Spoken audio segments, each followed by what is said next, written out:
So yesterday we started discussing and we were talking that shares can be issued for cash and the other was for other considerations. When we issue share for cash, it can be issued for lump sum payment or the payment in installments. ठीक है, sir हमने ये दो points discuss किए थे कि या तो लमसम पेमेंट के ऊपर हम शेयर्स को इशू करते हैं या इंस्टॉलमेंट पर पेमेंट के साथ हम शेयर्स को इशू करते हैं। ठीक है, हमने ये बात करी थी कि जब लमसम पेमेंट पर शेयर इशू होते हैं तो उसकी जो जनरल एंट्री बनती है, आपके पास पैसा आ गया, आपकी जनरल एंट्री बनी bank account debited to share application and allotment account. क्योंकि लमसम आ रहा है तो एप्लीकेशन और अलॉटमेंट का पैसा एक साथ आ रहा है, इसलिए हम दोनों के लिए एक साथ एंट्री बना देंगे and the entry will be bank account debited to that share. या इक्विटी है या प्रेफरेंस है तो equity share application and allotment account. उसके बाद जब पैसा आ गया तो हमने उनको चेक किया और चेक करने के बाद दूसरी एंट्री बनी equity share application and allotment account debited to share equity share capital account. ठीक है, यहाँ ध्यान रखना है, अगर दो क्लास का शेयर है तो दोनों के लिए आप अलग अलग भी एंट्री बना सकते हो, आप एक साथ भी बना सकते हो। फॉर एग्जाम्पल इक्विटी शेयर भी इशू किया और प्रेफरेंस भी किया तो आप एंट्री बना सकते हो bank account debited to equity share application and allotment account to 6% preference share application and allotment account, एक साथ हो गया। आप अलग अलग कर दो, bank debited to share equity share application और bank debited to preference share application. आपके ऊपर है, इसमें कोई फर्क नहीं पड़ता, कोई गलती नहीं है। ज़्यादा अच्छा रहता है अगर हम अलग अलग लेके चलते हैं, रीज़न हमसे गलती की संभावना कम हो जाए। दूसरी बात थी लमसम पेमेंट की, तो ये बात हो गई। दूसरी बात थी इंस्टॉलमेंट की, and we discuss that when we talk about instalment then the first instalment is called application money, क्योंकि that money we receive with application form, तो इसको हम एप्लीकेशन मनी कहते हैं। इसके बाद जो हमारे पास पैसा हम लेते हैं या आता है कॉल्ड अलॉटमेंट मनी, क्योंकि जब हम अलॉटमेंट कर देते हैं शेयर का उसके बाद ये मनी कॉल करते हैं। इसके बाद depending upon the you can say article of association of that company, first call that is called call money और may be second call, second and final call, third and final call. These points we discussed yesterday। इसके अलावा जो हमने discuss किया था वो ये था कि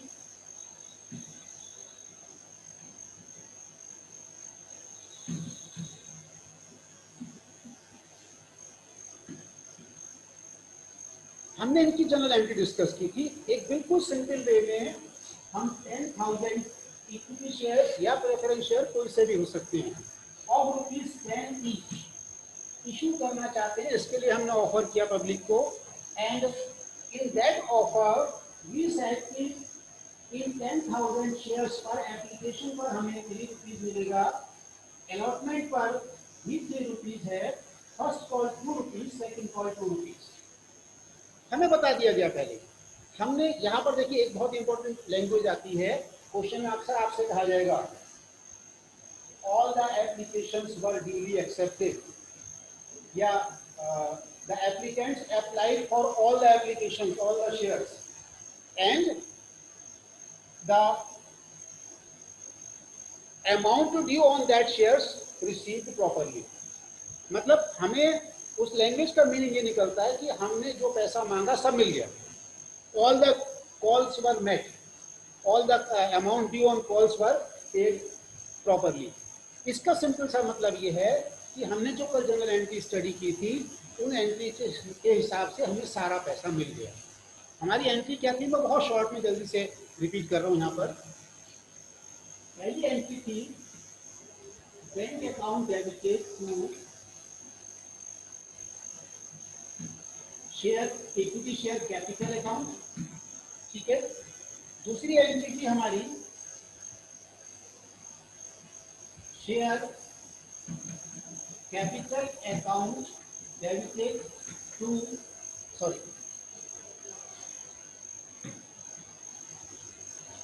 शेयर इसीलिए जरूरत है बैंक अकाउंट डेबिटेड टू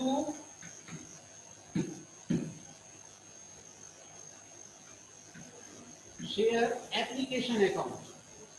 ठीक है, अब ये एप्लीकेशन का पैसा आ गया, इसको हम कन्वर्ट करेंगे कैपिटल में। दूसरी एंट्री बनती है हमारी share application debited to share capital account.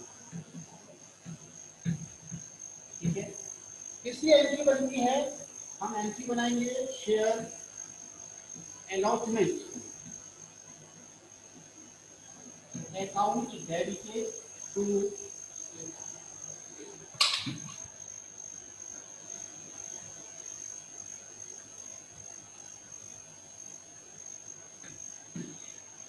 Share allotment account debited to share capital account. और इसके बाद जब ये पैसा मिल जाएगा तो bank debited to share allotment account. इसके बाद जब हम फर्स्ट कॉल का पैसा मांगेंगे, देखिए ध्यान रखना है, यहाँ पर पहले पैसा आया है, उसके बाद हमने शेयर अलॉट कर दिए, इसके बाद हम पहले ड्यू करेंगे, बाद में पैसा आएगा। हमने ड्यू की एंट्री बनाई है share allotment account debited to share capital account, फिर पैसा आया bank account debited to allotment. हम फर्स्ट कॉल मांगेंगे, एंट्री बनेगी हमारी share first call account debited to share capital account, पैसा आएगा bank account debited to share first call. Then second call की एंट्री बनेगी share second and final call account debited to share capital account, entry बनेगी bank account debited to share second and final call account. ठीक है, ये general entry हम कल discuss कर चुके हैं, यहाँ पर केवल हमने इनको रिपीट किया है।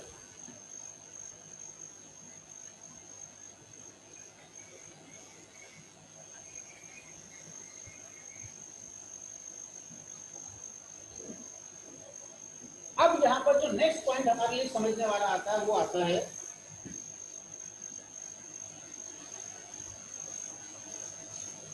$10,000 इक्विटी शेयर्स। ठीक है, ऑफ ₹10 ईच। ये फेस वैल्यू है, ध्यान रखिएगा। 10,000 equity shares of ₹10 each. Company offer 10,000 equity shares of ₹10 each. Okay, getting my point? 10 उसकी फेस वैल्यू है। अब हमने 10 रुपीज का शेयर इश्यू किया है, यहाँ पर थोड़ा सेंटेंस बाकी रह जाता है।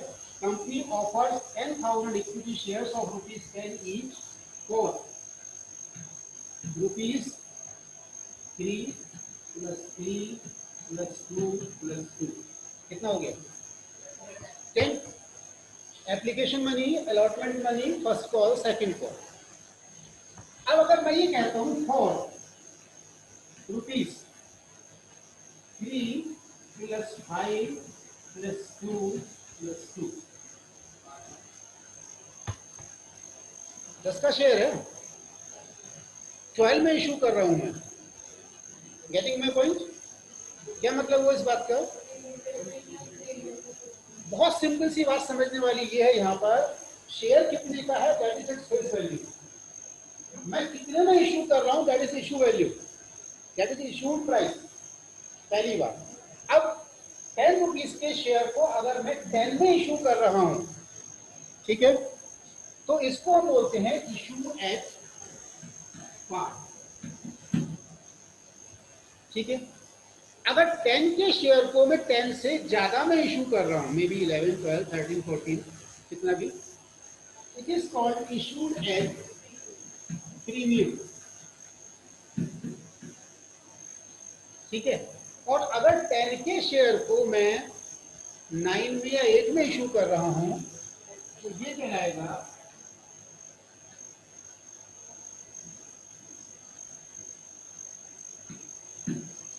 issued at discount। ठीक है, समझ में आ रही है बात? हमें स्टडी जो करनी है वो ये 2 पॉइंट करने हैं, तीसरा पॉइंट अभी नहीं करना है। क्योंकि ये जो तीसरा पॉइंट है ये जनरल कंडीशंस में अब अलाउड नहीं है। हमारे देश में हम केवल शेयर्स को पार पे या प्रीमियम पे इशू कर सकते हैं, डिस्काउंट पे कुछ कंडीशंस हैं जिसमें हम कर सकते हैं, इन जनरल नहीं कर सकते। ठीक है, बात क्लियर हो गई यहाँ तक। नाउ लेट्स सी, अगर आपने पार पे किया है तो जनरल एंट्री अभी हमने डिस्कस कर ली थी सारी, लेकिन अगर आपने उसको प्रीमियम पे इशू किया है, जैसा कि यहाँ दिखा रखा है इस पॉइंट में 3522, इट मीन्स 10 रुपीज का शेयर है, हम 12 रुपीज मांग रहे हैं, इट मीन्स 2 रुपए एक्स्ट्रा मांग रहे हैं। ठीक है, समझ में आ रही बात? क्या कोई बता सकता है इसमें से 2 रुपए जो एक्स्ट्रा वाले हैं वो कौन से हैं? हैं जी, ये वाले। क्यों? ये भी तो हो सकते हैं।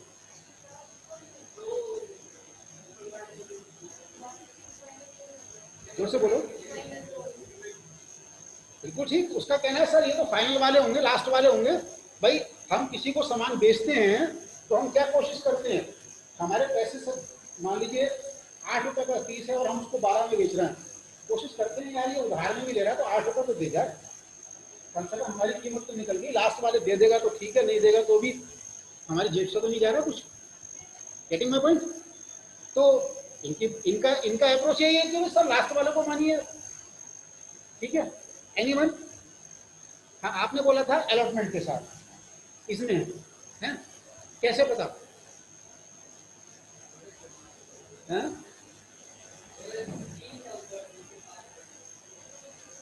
चलो मैं सवाल ही बदल देता हूँ। एक मिनट, ये कह रहा है कि यहाँ पर 3 है इसलिए लग रहा था ऐसा, और मैंने सवाल बदल दिया। लो बेटा 5 1 1, लो अब भी 5 है, तो अब आपके हिसाब से तो 1 रुपया यहाँ पर और 1 रुपया यहाँ पर है, इज इट? ठीक है ना, बात समझ में आ रही है ना बात? लेकिन ऐसा तो नहीं है, बिल्कुल स्पष्ट है, इसमें आपको परेशान होने की जरूरत नहीं है। यश का आंसर बिल्कुल ठीक था, लेकिन रीजन नहीं था उसके पास। ठीक है, आंसर इसलिए ठीक था कि प्रीमियम का अमाउंट हमें सवाल में लिखा मिलेगा कि कौन सी कॉल में प्रीमियम के पैसे हैं और कितने हैं। क्योंकि हो सकता है ये जो 3 रुपए है ना, इसमें 1 रुपया प्रीमियम का हो और 1 रुपया इसमें प्रीमियम का हो, ऐसा भी हो सकता है। और इन्होंने कहा 2, हो सकता है ये वाले 2 रुपए प्रीमियम के हों, हो सकता है ये वाले 2 रुपए प्रीमियम के हों, हो सकता है हम सब में ही 50-50 पैसे हमने प्रीमियम के डाल दिए। नहीं, क्योंकि यहाँ पर एक कंडीशन है 25% से कम नहीं हो सकता, यानी 10 हिसाब से तो 12 रुपए का शेयर है तो ये 3 रुपए से कम तो हो नहीं सकता, क्योंकि इशूड प्राइस का 25% तो एप्लीकेशन मनी होनी ही है। इशूड प्राइस 100 रुपीज है, तो ये तो 25% 3 रुपए से कम हो ही नहीं सकता।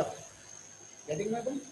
इसलिए अगर सवाल में दिया जाएगा आपको कि which one is allotment, which one is extra पैसा, प्रीमियम पैसा, ठीक है, अगर सवाल में नहीं दिया है तो बिना कुछ सोचे, बिना कोई दिमाग खर्च किए, जो ये अलॉटमेंट का पैसा है इसमें हम मान लेंगे कि इसमें प्रीमियम के पैसे जुड़े हुए हैं।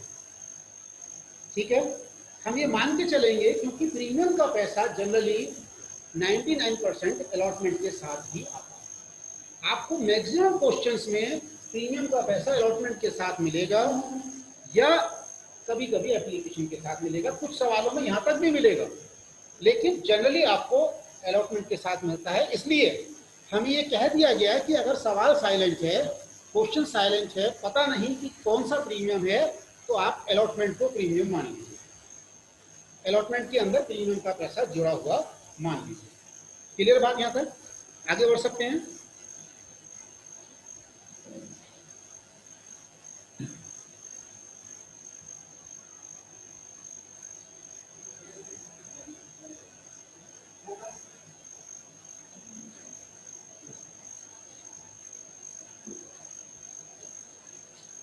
अब सवाल ये आता है कि इसकी जनरल एंट्री क्या होगी प्रीमियम की। देखिए, प्रीमियम कभी भी आए, पहली बात तो ये है कि जो पैसा प्रीमियम पर आ रहा है that will be recorded as security premium. बात समझ में आ रही है? हमें उसको रिकॉर्ड करना है एज सिक्योरिटी प्रीमियम। तो डाउट इस बात में नहीं है। सिक्योरिटी प्रीमियम क्या है, पहले इसको समझ लीजिए। इट इज लाइक,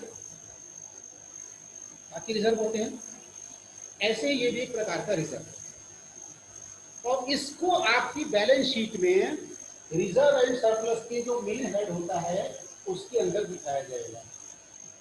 मैं बार बार याद दिला रहा हूं, जो कंपनी अकाउंट्स की बैलेंस शीट होती है या P&L अकाउंट होता है, इसमें इनके P&L या बैलेंस शीट में तो केवल मेन हेड दिखाया जाता है, उसकी सारी कैलकुलेशन अलग की जाती है एंड दैट जहां की जाती हैं is called notes to accounts. ठीक है, तो हम एक नोट्स बनाते हैं, नोट्स टू शेयर कैपिटल। उसमें तो हम शेयर कैपिटल का हिसाब रखते हैं, सारा authorise capital, issued capital, subscribe capital, fully paid, not fully paid. और एक नोट्स बनता है रिजर्व एंड सरप्लस, उसके अंदर जनरल रिजर्व तो होता ही है, उसके साथ में सिक्योरिटी प्रीमियम भी वहां दिखाया जाता है। ठीक है, सवाल ये आता है कि सिक्योरिटी प्रीमियम का आप कर क्या सकते हो, क्योंकि शेयर इशू करे 2 रुपए प्रति के हिसाब से 10,000 शेयर इशू किए थे, 2 रुपीज के हिसाब से 20,000 सिक्योरिटी प्रीमियम अमाउंट। अब इस पैसे का आप क्या कर सकते हो, किस लिए है, कहां इस्तेमाल हो सकता है इसका? क्या आप बिल्डिंग बनाने में इस्तेमाल कर सकते हो इसको? क्या आप अपने कर्मचारियों को सैलरी देने में यूज कर सकते हो, वेजेस देने में यूज कर सकते हो? नहीं, इसके यूज के लिए रेस्ट्रिक्शन किया गया है आपके कंपनी अकाउंट्स के, कंपनी लॉ के अनुसार। पेज नंबर 8 पॉइंट, ओके 8.23 पर देखेंगे आप, बुक्स में you can see utilisation of security premium reserve. केवल 5 तरीके हैं जहां पर इसको यूज किया जा सकता है, इसके अलावा इसको आप कहीं भी यूज नहीं कर सकते। और ये आपका 1 नंबर का क्वेश्चन 100% बनता है आपके बोर्ड के एग्जाम में।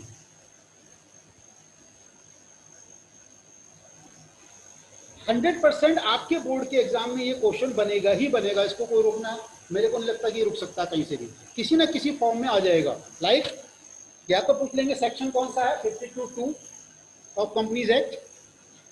52(2) ऑफ कंपनी एक्ट रेस्ट्रिक्ट करता है use of security premium to the only to the following cases, 5 cases. कौन कौन से हैं? सबसे पहला इस्तेमाल है, हम इसके बदले में बोनस शेयर इशू कर सकते हैं। मैं आपको इसका एक एग्जाम्पल दूंगा अभी इस पॉइंट्स को बताने के बाद। दूसरा है, हम जो हमारे कंपनी शुरू करते समय जो प्रिलिमिनरी एक्सपेंसेस हुए थे उनको मीट आउट करने के लिए इसको यूज कर सकते हैं। ठीक है, तीसरा है कि हमने अगर जो हमारे शेयर इशू करते समय या डिवेंचर इशू करते समय जो एक्सपेंडिचर्स होते हैं उसको मीट आउट करने के लिए भी इसको यूज कर सकते हैं। लाइक किसी को कमीशन दिया शेयर इशू करते समय, कोई डिस्काउंट दिया, तो उसको मीट आउट करने के लिए, उसको इस्तेमाल करने के लिए। नेक्स्ट है providing for the premium payable on the redemption of any redeemable preference share और any debenture of the company. इसका इस्तेमाल प्रीमियम के पेमेंट के लिए। किस चीज का प्रीमियम? जो हमने प्रेफरेंस शेयर का रिडेम्पशन, क्या होता है वर्ड हो सकता है अभी इतनी क्लियर ना हो आपके लिए। प्रेफरेंस शेयर देखिए, एक तो होते हैं इक्विटी शेयर, एक होते हैं प्रेफरेंस शेयर। इक्विटी शेयर्स का तो पैसा इन्वेस्टर को कब वापस मिलेगा, कंपनी कब वापस करेगी? जब कंपनी वाइंड अप हो जाएगी, बंद हो जाएगी। लेकिन प्रेफरेंस शेयर्स में एक क्लास होता है जिसको कहते हैं हम रिडीमेबल प्रेफरेंस शेयर।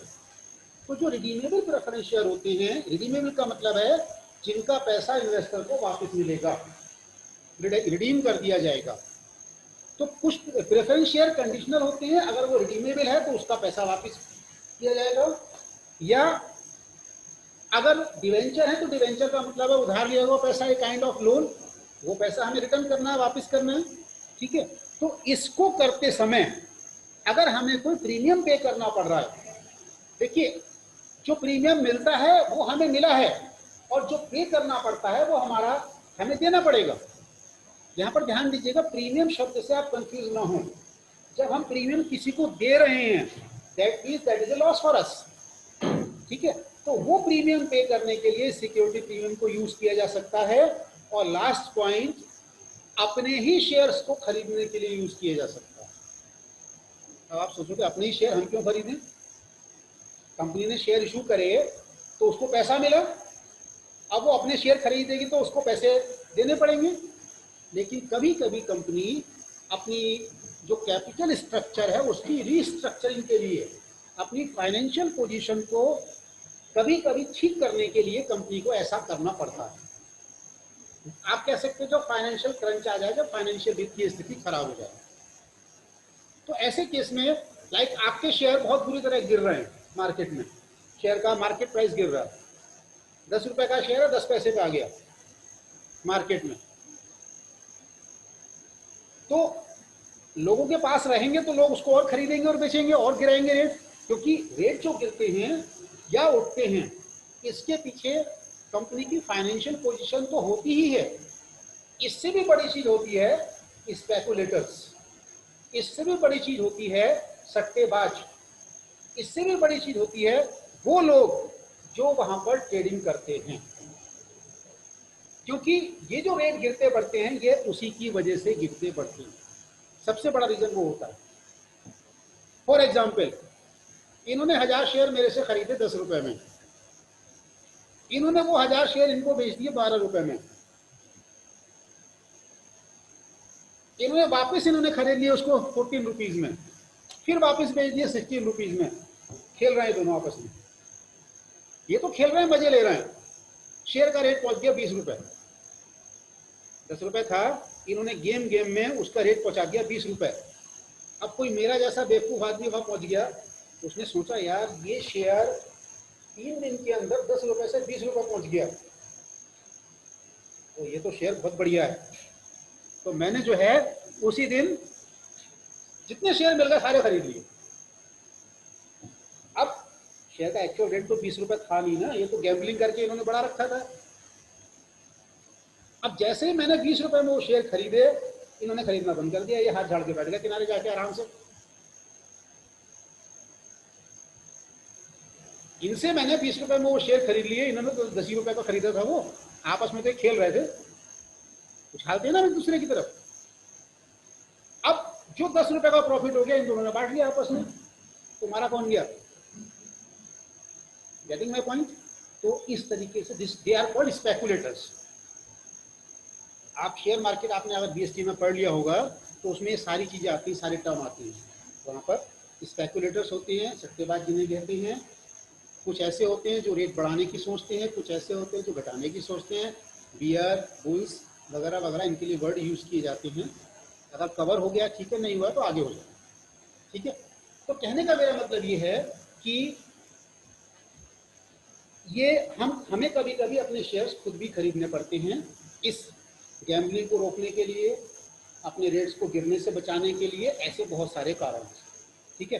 तो ये जो हमारा सिक्योरिटी प्रीमियम का पैसा है इसको हम केवल इन 5 जगह पर यूज कर सकते हैं। नाउ क्वेश्चन कम्स इनकी जर्नल एंट्री के बारे में।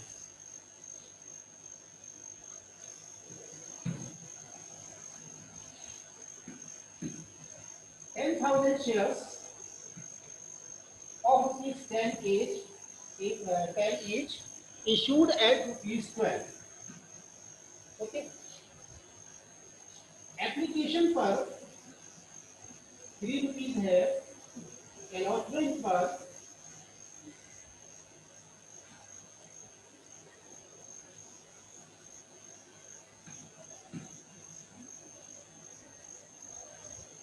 अलॉटमेंट पर 3 + 2 है, और यहाँ पर 4 रुपीज है फर्स्ट कॉल, ठीक है। फर्स्ट एंड फाइनल कॉल केवल। एप्लीकेशन पर 3 रुपीज है, आपके पास पैसा आएगा, क्या एंट्री बननी चाहिए?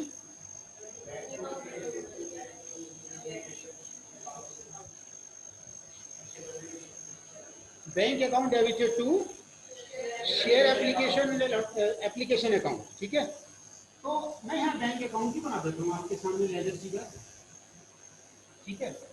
टू शेयर एप्लीकेशन अकाउंट, ठीक है। और एप्लीकेशन अकाउंट हुआ कितना आएगा 10,000 पर 30,000। ठीक है, बात क्लियर।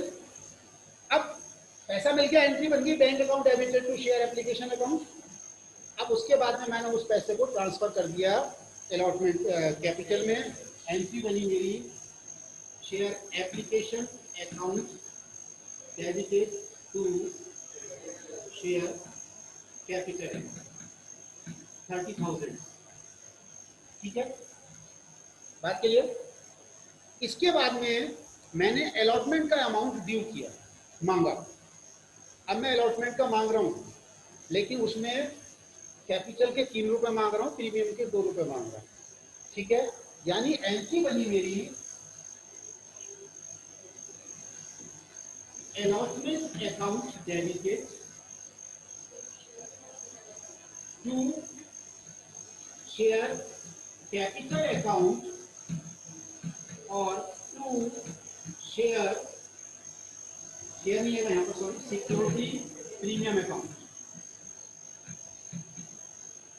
ठीक है, शेयर वर्ड नहीं आएगा यहाँ पर, to security premium account. Okay, security premium 10,000 पर 2 रुपीज है, यानी 20,000। और शेयर का पैसा है 3 रुपीज के हिसाब से 30,000, यानी 50,000। ये सारा पैसा मेरे पास आ गया। क्या एंट्री बनेगी? Bank account debited to allotment. ठीक है, यानी टू शेयर अलॉटमेंट अकाउंट 50,000। इसके बाद मैंने फर्स्ट एंड फाइनल कॉल का पैसा मांगा। एंट्री बनी मेरी first and final call debited to share capital account. ठीक है, 4 रुपीज का है, 40,000। 40,000 से ये पैसा भी आ गया, एंट्री बन गई bank account debited to first and final call account, यानी to first and final call account, that is 40,000। ठीक है, बात क्लियर हो गई यहाँ तक। यानी कि आपके पास 1,20,000 आ गया और सारी एंट्रीज हो गई। मैंने यहाँ पर क्या किया? मैंने यहाँ पर थोड़ा सा अंतर किया, इससे पहले सवाल में इसलिए मैंने अंतर ये किया है, आपको एक चीज मुझे बतानी थी इनडायरेक्टली, इसलिए मैंने किया है। यहाँ मैंने सीधा बैंक अकाउंट बना दिया। आपने 11th में पढ़ लिया है कि जब आप कैश अकाउंट या बैंक अकाउंट अलग से बना देते हैं तो कैश और बैंक की एंट्रीज के लिए आपको जनरल एंट्री नहीं करनी पड़ती। ठीक है, तो मैंने यहाँ पर इसलिए बैंक अकाउंट बनाया है आपको ये बताने के लिए कि ऐसा भी हम कर सकते हैं, या सवाल में ऐसा करने के लिए भी कहा जा सकता है।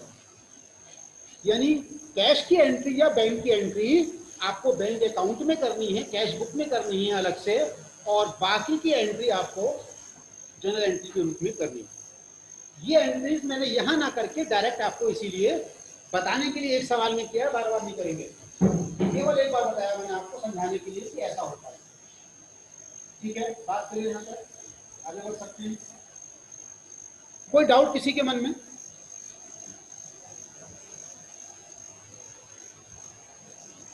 कोई डाउट किसी के मन में यहाँ तक? क्योंकि डाउट मस्ट कम नाउ। जितनी ज्यादा डाउट आएंगे उतनी ही जल्दी आपकी समस्या का समाधान हो, क्योंकि हमारा सिलेबस आगे बढ़ेगा। 4 फीटेड शेयर, इन्होंने मेरे से वो पूछ लिया जो मैं 4 पीरियड के बाद बताने वाला था, कम से कम। आपने बैलेंस शीट से पूछा है या एंट्रीज के साथ में पूछा है? अभी आपने बैलेंस शीट से देखा होगा। हाँ, ठीक है, चलो, इन्होंने पूछा है तो मैं केवल आपको जवाब दे रहा हूँ। 4 फीटेड शेयर का मतलब होता है, मैंने एप्लीकेशन मांगी थी, सबसे मुझे एप्लीकेशन 10 की 10 आ गई, 10 लोगों से 1000 शेयर की। इनको जो 1000 शेयर मिले थे, इन्होंने मुझे एप्लीकेशन का पैसा दे दिया, अलॉटमेंट का भी पूरा दे दिया 5 का 5। जब मैं कॉल का पैसा इनसे मांगा तो ये वो पैसा किसी भी कारण से देने में असमर्थ थे। They were not able to pay that amount. In that condition, जब ये मेरे को पेमेंट नहीं दे पाए तो मैंने लीगल प्रोसीजर फॉलो किया, जो भी लीगल प्रोसीजर होता है उसका, उसके बाद भी ये नहीं देता। तो हम ये जो हम शेयर इशू करते हैं तो उसकी एक कंडीशन रहती है कि अगर आप पूरा पैसा नहीं दे पाए तो हम आपके शेयर्स को जब्त कर लेंगे, फोरफीट कर लेंगे, हम आपके शेयर्स को रख लेंगे और आपको पैसा भी वापस नहीं करेंगे। इन्होंने मुझे 1000 शेयर के ऊपर 1000 शेयर के ऊपर इन्होंने मुझे 5 and 3 8 रुपीज दे चुके हैं। 8 रुपीज में से भी 6 शेयर का और 2 सिक्योरिटी प्रीमियम का है। मैं इन्हें एक पैसा भी वापस नहीं करूंगा। मैंने इनके शेयर जब्त कर लिए और वो 8 रुपीज भी कंपनी में चले गए। समझ में आ रही है बात? इनको वापस कुछ नहीं मिलेगा एंड उन शेयर्स को मैं किसी और को बेच सकता हूं दोबारा, और मैं चाहूं तो 8 रुपए में बेच दूंगा, चाहूंगा तो 18 में बेच दूंगा। समझ में आ रही है बात? That is called reissue of forfeited shares and forfeiture of shares, जिस पर एक अलग से पूरा टॉपिक आगे आएगा। ठीक है, वर्ड क्या है मैंने आपको भी केवल वो समझाने की कोशिश की है कि ये है क्या। ठीक है, और कोई डाउट? यस, फिर से बोलो।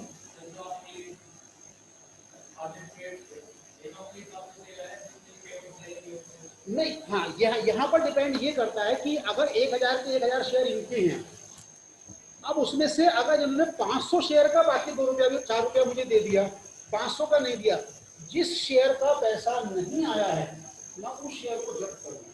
मुझे इनसे कोई दुश्मनी नहीं है, मुझे दुश्मनी है शेयर से, मेरे शेयर का पैसा नहीं आया तो मैं जब्त कर दूंगा, वो मेरा राइट है, that I will exercise use. ठीक है, अगर 1000 के 1000 का ये 4 रुपया नहीं आया तो मैं 1000 खा सकता हूँ पूरे के पूरे, और अगर उसमें से 10 का नहीं आया तो मैं 10 खा सकता हूँ। बात समझ में आ रही है यहाँ पे? ठीक है, ये फोरफीचर में आएगा, और जब आएगा तब आपको एक टेबल और बनानी बताई जाएगी कि इसका हिसाब कैसे रखें, क्योंकि वहाँ पर सबसे बड़ी समस्या एंट्री तो हमें जनरल एंट्री हम एक बार में समझ गए, लेकिन गलती उसके कैलकुलेशन में होती है कि जो पैसा आया, अब मान लीजिए इन्होंने 8 रुपये की जगह इन्होंने मेरे को 7 ही रुपया दिया अभी तक, तो अब 7 रुपया किस चीज का दिया इन्होंने? चलो 3 तो ये वाला दे दिया, 3 ये दे दिया, जब इन्होंने ये 3 दिया तो ओके, लेकिन जब ये 5 मांगा तो इसमें से इन्होंने 4 रुपये दिया मेरे को, तो अब मैं वो 4 कौन सा मानूं? ये 2 और ये 2 मानूं, ये 3 ये 1 मानूं, क्या मानूं? इसके ऊपर भी फोरफीचर के साथ आपसे डिस्कशन होगा, आपको समझना होगा।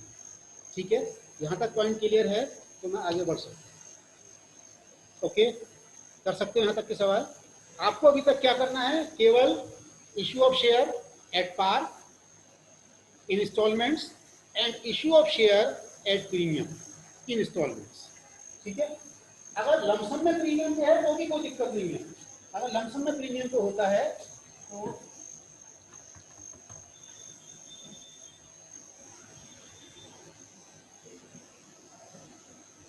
सपोज 10 की जगह आपने 12 रुपीज में इशू किया और लमसम पेमेंट है, तो आपके लिए तो सिंपल सी बात है, एक एंट्री बनेगी बैंक की, bank debited to share application and allotment account.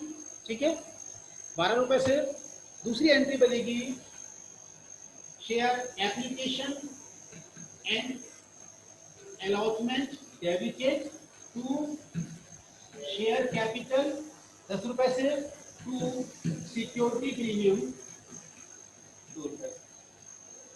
What my point? यानी यहाँ 12 से आया पैसा तो 12 से हमने डिस्ट्रीब्यूट कर दिया, 10 से आया होता तो 10 से डिस्ट्रीब्यूट कर दिया। ठीक है, अगर लमसम केस होता तो इस तरीके से किया जाता है इसके अंदर। यहाँ तक क्लियर है? आगे बढ़ सकते हैं फिर।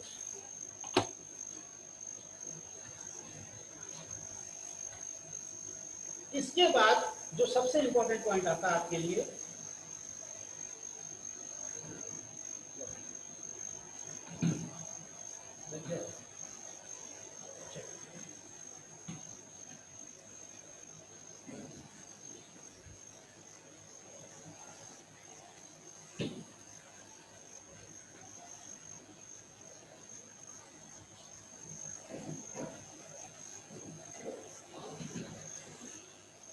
बाद में, ठीक है, यहां तक बात clear.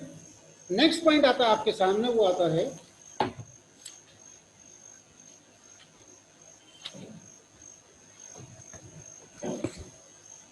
issue of share when applications are more or when applications are less. We ask for 10,000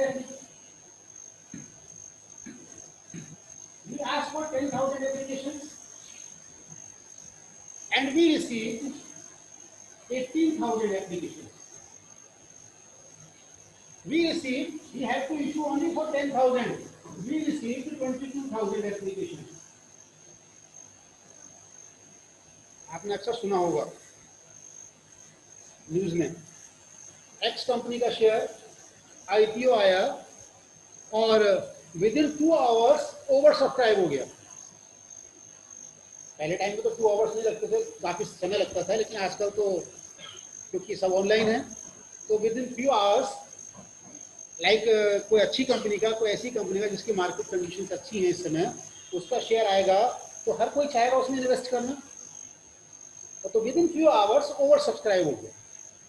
over subscribe का सिंपल सा मतलब है आपने जो एप्लीकेशन मांगी थी उससे एप्लीकेशंस ज्यादा आ गई, that is called over subscription.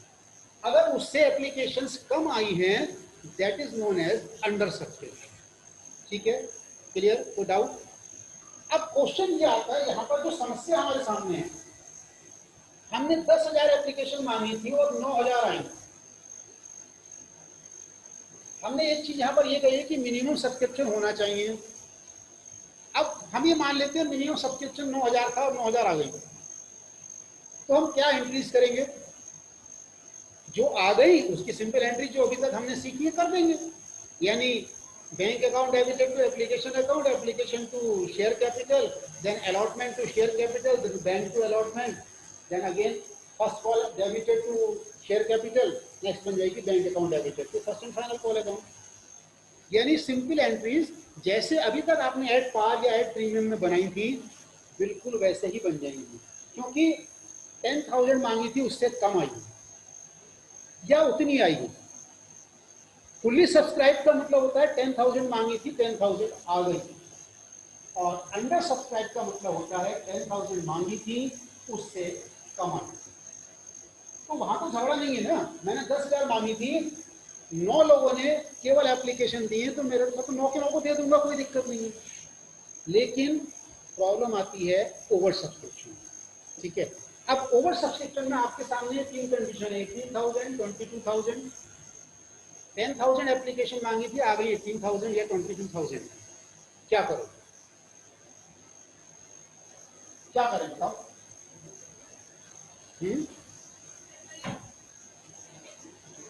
बोलो बोलो।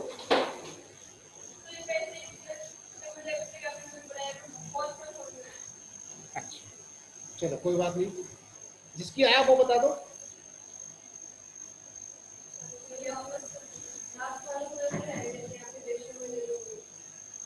इनका कहना यह है कि 18,000 एप्लीकेशन आई, हमें केवल 10,000 लोगों को स्वीकार करके देना है, तो जो बाकी के 8,000 बचे उनको हम वापस कर देंगे। कौन से वाले? जो बाकी के 8,000 बचे। ठीक है, ओके, तो 8,000 लोग तो नाराज हो जाएंगे।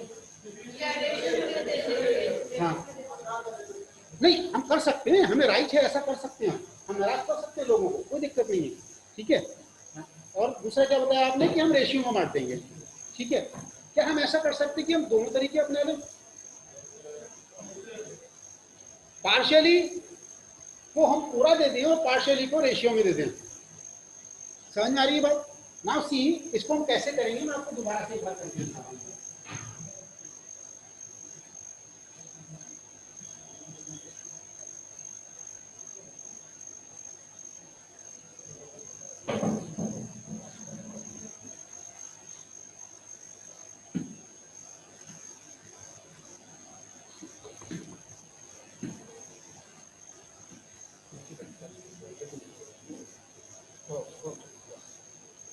चलो वेरी गुड, थैंक यू।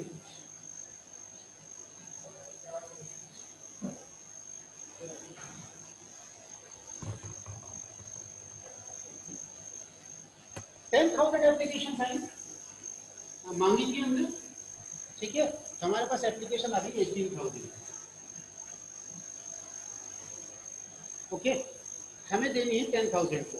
हमारे सामने ये बताया गया ऑप्शन नंबर 1 ये है कि जो पहले आए फर्स्ट कम फर्स्ट सर्व, उन 10,000 को शेयर दे दिए, बाकी को वापस कर दिया।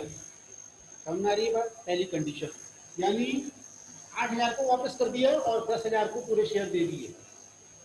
दूसरी कंडीशन हमने ये कहा कि हमारे पास सपोज 18,000 ही आई है, या 22,000 मान लेते हैं थोड़ी देर के लिए आई है, ठीक है। 22,000 एप्लीकेशन आई हैं, तो हमने क्या किया, जो 5,000 एप्लीकेंट थे उनको हमने 5,000 शेयर दे दिए, पूरे दे दिए। अब कितने बचे?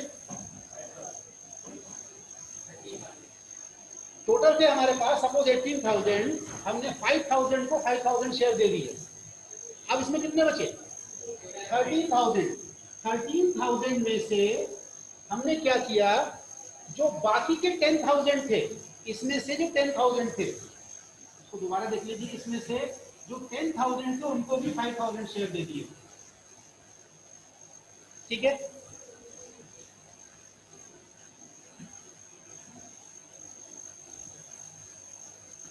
पहली कंडीशन 10,000 हमें इशू करने हैं, 18,000 एप्लीकेशन आई, हमने 8,000 को पैसे वापस कर दिए,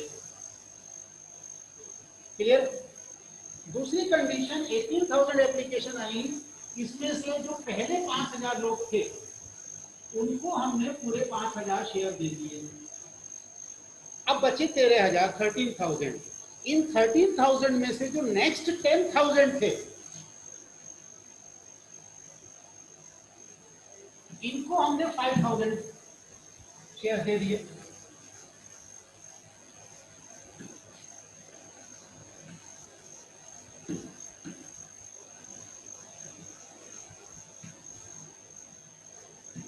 बात समझ में आ रही है?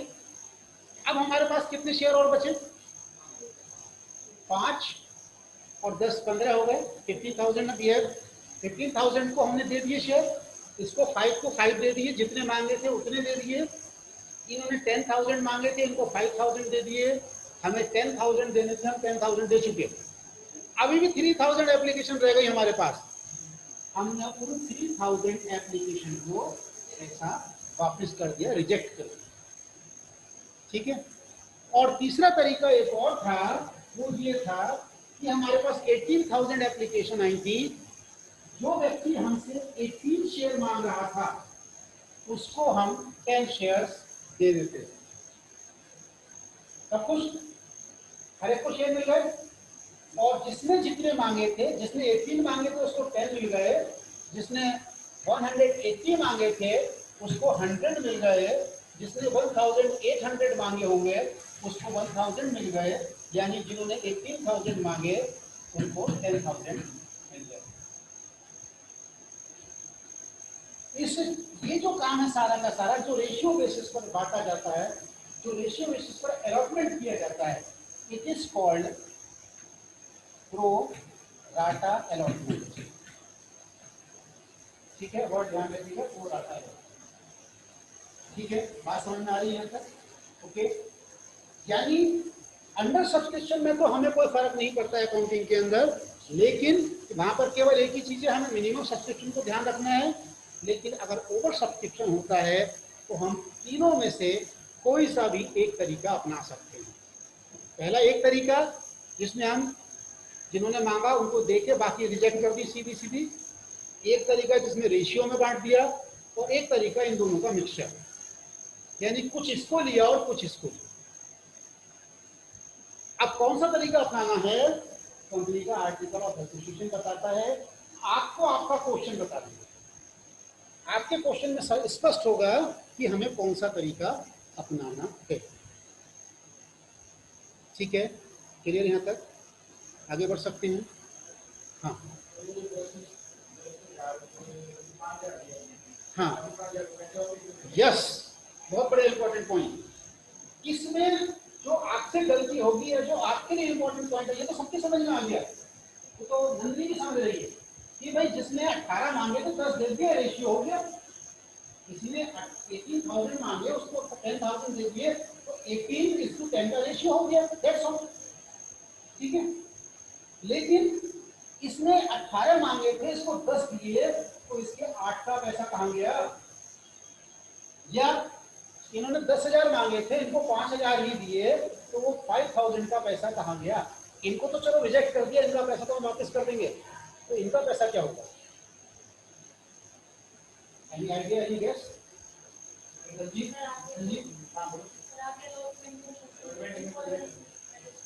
अलॉटमेंट और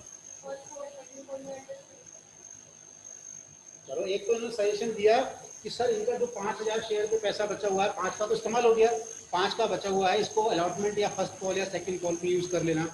और कोई आइडिया है? वापिस भी कर सकते हैं। दूसरा आइडिया और बताइए।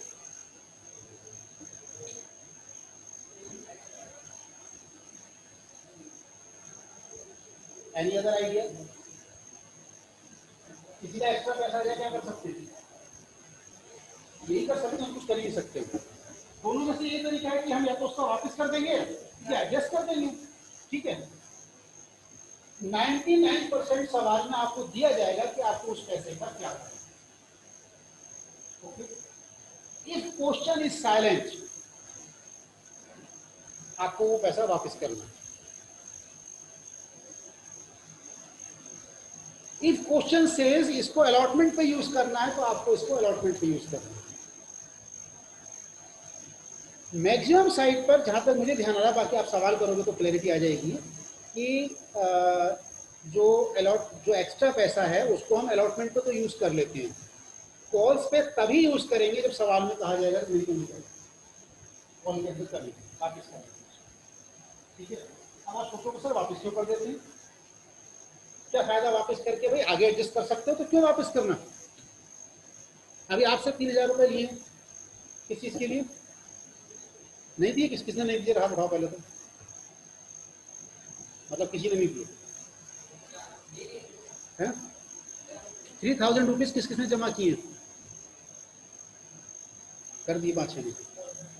अच्छा ओके, हैंड्स ऑन। किसने दिए? रजिस्ट्रेशन के लिए, लेकिन रजिस्ट्रेशन की फीस तो 3,000 रुपये नहीं है।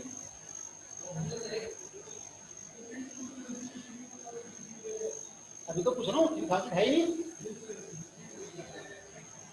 अब मैं बता रहा हूँ आपको बता नहीं रहा, सही बात बता रहा हूँ, परेशान मत हो, ठीक है। आपसे 3,000 इसलिए लिए गए हैं कि आप में से किसी बच्चे की तो फीस आएगी 2,100, किसी की आएगी 2,400, किसी की आएगी 2,800 समथिंग। ये डिफरेंस रहता है आपके सब्जेक्ट्स के अनुसार। प्रैक्टिकल सब्जेक्ट की प्रैक्टिकल फीस अलग से जाती है। Getting my point? तो इसलिए आपसे लमसम में 3,000, लमसम बड़ा क्या ध्यान रखना, 3,000 आपको दिया गया है, और आपका जो एक्स्ट्रा बचेगा वो आपको वापस नहीं होगा, आपको फीस में एडजस्ट हो जाएगा। Getting my point? समझ में आ रही बात? तो इसलिए ऐसा चिंता करने की कोई जरूरत नहीं है। जो भी एक्स्ट्रा इसके अंदर एक्स्ट्रा आ रहा है, मुझे भी पता, सबको पता है ये बात, हमने सोच के लिया है, क्योंकि हमें क्लैरिटी नहीं है कि किस बच्चे का कितना लगेगा। तो इसलिए क्योंकि करना पड़ेगा एकदम से, टाइम कम मिलेगा, तो इसलिए हम ये मान के चल रहे हैं कि ज़्यादा अंतर कितना आएगा, किसी के 300, किसी के 400 बचेंगे, या 250 बचेंगे, या 200 बचेंगे। तो जो भी बचेगा वो आपके सीधा फीस में जमा हो जाएगा डायरेक्ट। तो आपको जब फीस जमा करोगे उतनी कम करनी है, बात बराबर, ठीक है। तो मैं ये बात आपको इसलिए याद दिलाई है कि सेम इज है, एक्स्ट्रा पैसा आ गया, अलॉटमेंट पे एडजस्ट हो जाएगा, आगे वाले इंस्टॉलमेंट पे एडजस्ट हो जाएगा, लेकिन कॉल्स में नहीं करते हम जब तक कि कहा नहीं जाए सवाल पे, और जनरली कॉल्स में कराया भी नहीं चाहिए सवालों के अंदर भी, आपको अलॉटमेंट भी मैक्सिमम जगह पर मिलेगी, ठीक है। अब सवाल यहाँ पर आता है कि गलती कहाँ होगी। यहाँ गलती होगी उस अमाउंट को कैलकुलेट करने में कि आपको कितना रखना हो, कितना वापस करना है। फॉर एग्जाम्पल 10,000 एप्लीकेशन आई, 5,000 ये आई, 10,000 ये आई, 3,000 ये आई, यानी कुल मिलाकर 18,000 आई, ठीक है। बात समझ में आ रही है सबके? 18,000 एप्लीकेशन में से हमने हर एप्लीकेशन पे 3 रुपीज मांगा था, यानी हर एप्लीकेशन में हमें 3 रुपीज दिया था। इन्होंने 5,000 एप्लीकेशन पर 3 रुपीज से हमें कितना दिया था? 15,000, एंड 15,000 को पूरा एप्लीकेशन का था, इस्तेमाल हो गया, बराबर है, कोई एक्स्ट्रा नहीं है। लेकिन इन्होंने हमें दिया 30,000 और इनका एप्लीकेशन पे यूज हुआ है केवल 15,000, तो इनका कितना एक्स्ट्रा है हमारे पास? 15,000 that can be use on allotment और इसको भी रिफंडेड, कुछ भी किया जा सकता है एज पर क्वेश्चन। इसके बाद में इनका 3,000, इनका 9,000 आया था, ये पूरा का पूरा वापस किया जाएगा। ठीक है, तो अगर इनके पैसे को हमें अलॉटमेंट में यूज करना है, अब अलॉटमेंट पे कितना यूज होगा इसमें से? अब इस क्वेश्चन में तो हमने क्या दिया था कि एप्लीकेशन पे भी 3 रुपीज था, अलॉटमेंट पे भी 3 था, फर्स्ट कॉल और सेकंड कॉल पे ऐसे था। ठीक है, अगर यहाँ पर मान लीजिए अलॉटमेंट पे होता 2 रुपीज, तो हमें इस व्यक्ति से अलॉटमेंट पर कितना पैसा और लेना चाहिए था? इसको 5,000 शेयर किए हैं, 2 रुपए के हिसाब से 10,000 मिलना चाहिए था। इसका 15,000 हमारे पास एक्स्ट्रा आया हुआ है ऑलरेडी, यानी इसके 15 में से 10 हमने अलॉटमेंट पे एडजस्ट कर दिए, फिर भी हमारे पास क्या बचा? फिर भी बच गया 500, तो वो हमें उसको वापस करना है। अगर सवाल में कहा जाएगा तो कॉल में यूज करना है, नहीं तो वापस। ठीक है, बात समझ में आ रही है?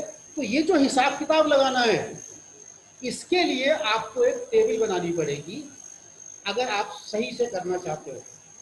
करने को तो कैलकुलेशन मैंने भी कर दिया आपके सामने, आपने जिसे कुछ ने कर लिया मेरे साथ, बट अगर आप टेबल बना के करोगे तो ज्यादा सही होगा, गलती उसमें नहीं होगी। ठीक है,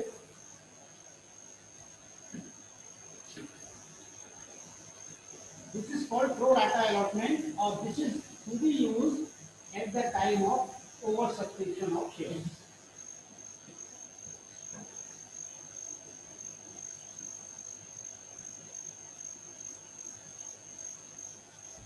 Is it sufficient for today or should I move forward?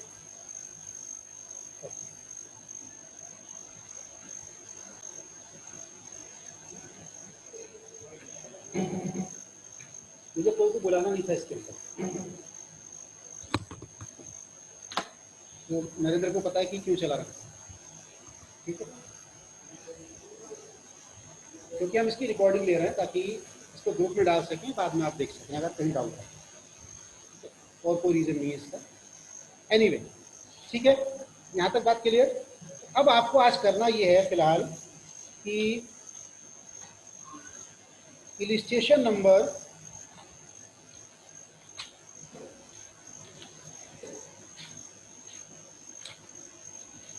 10 तक आधी आधी करनी है, क्योंकि उसमें आधा काम रह जाता है आपका बैलेंस शीट बनाने का, जो मैंने अभी आपको बताया ही नहीं है। ठीक है, तो इसलिए उसको करने के लिए मैं नहीं कहूँगा, अभी आपको इसमें यहाँ तक का करना है। ठीक है, ओके, क्लियर है यहाँ पर? ठीक है, कीजिए इसको आप एंड